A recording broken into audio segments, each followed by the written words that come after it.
Hi, this is Kerry Lichtenstein, and I want to talk to you today about Marilyn Monroe, how I painted her, and explain the difference between oils and acrylics.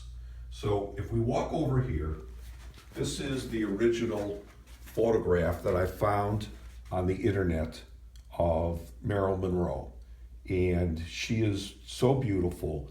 And one thing you should note is the highlights where the light is on her face and her hair. So that if we move over here to my black and white, you'll notice that I create the same highlights so that they could be preserved when I move from black and white to color. In the next stage, I've now added color to Marilyn, keeping the same highlights. And I just did a general color of kind of a red in the face and gold and white in the hair.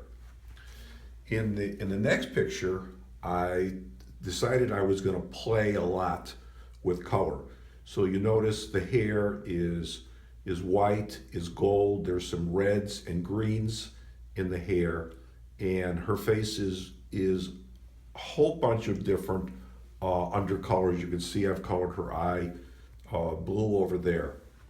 In the next stage, what I did is I prepared it for the final painting. I worked real hard on her hair and established that very well. And then if you zoom in a little bit on the fur in this area, fur is terribly difficult, and fur is not white. In this picture, it's white, it's gray, it's blue, and all different shades.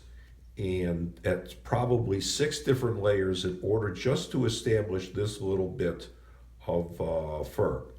Now if we walk back to the final product, you could see that it came out really well. But now I'm going to talk about the difference between acrylics and oil. Acrylics are a very, very difficult medium to paint in because they dry fast. Everybody says, "Oh, acrylics are great. They dry fast, and you could fix your mistakes." The problem is they dry too fast. So then I went out and I bought slow drying acrylics, and then I added an acrylic life extender. And so when I or any artist puts paint on the canvas, it's never exactly the right color. So you've got to go in and you've got to change that color to get it correct. Well, by the time you go from the canvas and remix the color and add the paint on the canvas has already dried. So now you've got to put another layer on top. And when you try to blend it to make it smooth, acrylic fights you.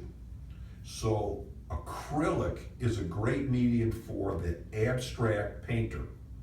For the portrait painter, when you go to a gallery and you see oil or you see acrylic, you know that acrylic lends itself best to abstract. Oil lends itself best for very fine, photorealistic, and for portraits. So this is my Marilyn. Thank you very much.